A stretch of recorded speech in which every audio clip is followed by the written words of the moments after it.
folks, you know who that is. If you didn't, I'm about to tell you. Wait for it. Keith Sweat. And let me tell you something. He was the man back in the day. How Deep Is Your Love? Make It Last Forever. When I was stationed in Pensacola, 86 to 90, we used to be on the dance floor all the time. Forget about it.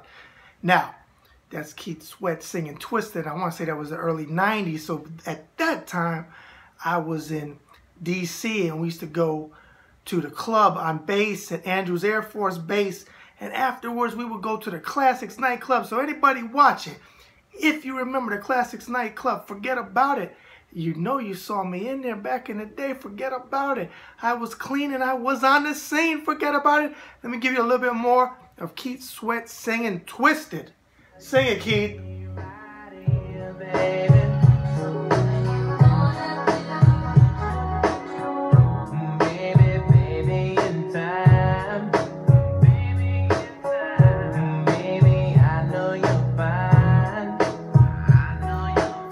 To go to the club, and I don't even do clubs anymore. Forget about it.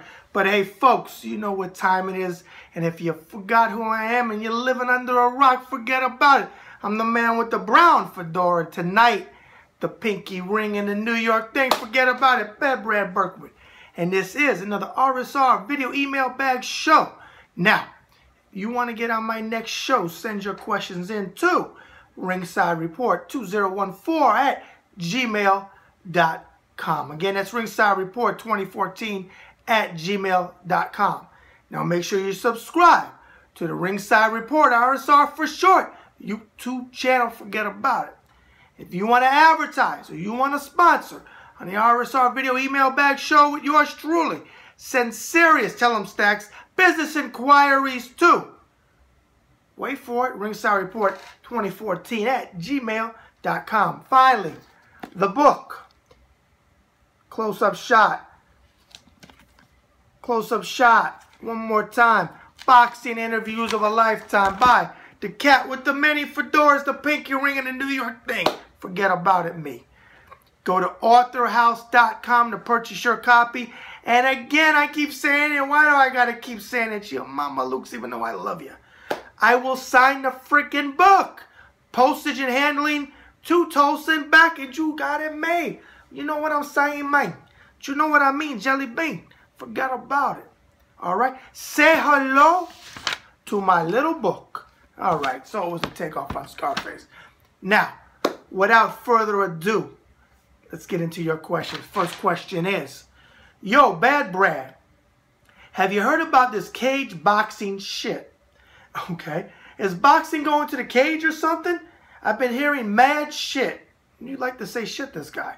Just the other day, like on a CBS show, bro. Frank G from Brooklyn, New York. Well, Frank G, funny you mentioned that. I had not heard of it, to be honest with you. But somebody out in New York, and maybe it was your company, or maybe it was you, pal, and this isn't your real name, I don't know, emailed me about this and said they wanted to be on my show, and they were doing a cage boxing thing, and it was in a cage, and it was this type of rules. I don't know enough about it. I've never heard anything about it. I haven't seen it, so I can't give it a thumbs up, and I can't give it a thumbs down.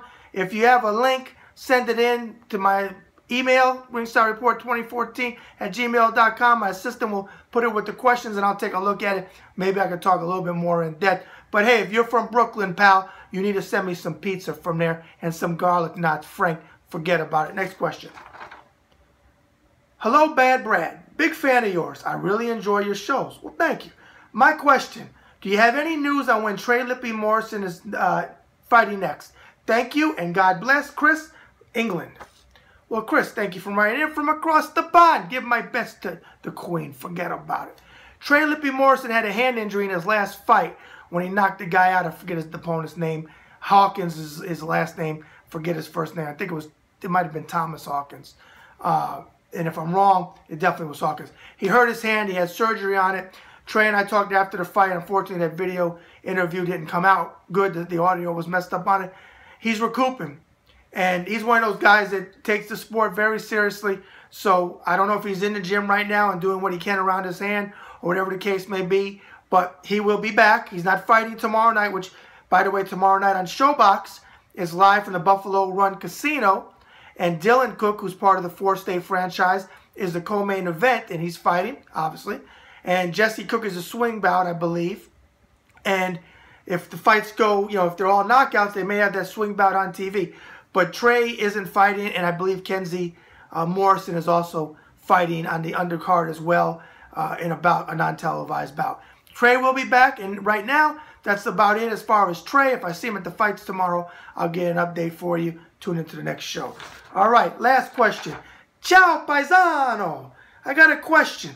Since I'm done reading your book, okay, we'll be talking about Say Hello to My Little Book. Okay, since I've got a question. Since I'm done reading your book, which, by the way, I liked very much, well, thank you, gave me great company with my trip from the Netherlands to Mexico. 12-hour flight, very enjoyable. I see that you asked several boxers back in 2000 about a possible pension fund plan for all the retired boxers. It's been almost 16 years since you asked that. Wow, you're right. It has been 16 years. I'm getting young. Imagine that. I'm only 24. Forget about it. All right. So I was wondering, what is the current status for the pension fund plan?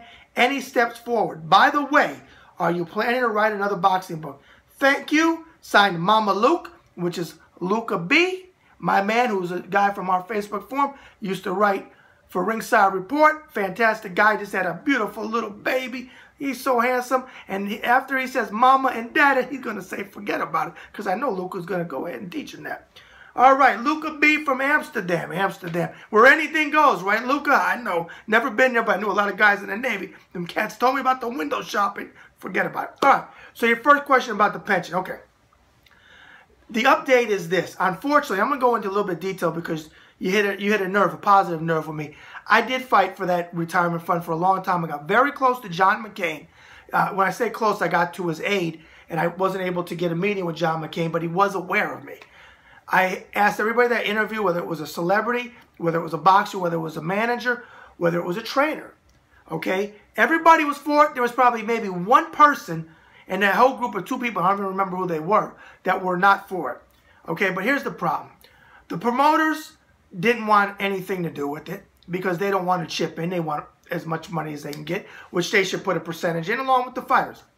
Now, 16 years later, sadly, Luca, there is no pension fund. I don't even really ask about it anymore because it's got nowhere to go. But I'm going to tell the viewing audience this. This is what's sad about it. I used to talk about this when I was the boxing analyst on News Channel 8, a show called Sports Talk, hosted by Glenn Harris. From 2002 to 2012, I was a boxing analyst. And Glenn and I talked about it a lot.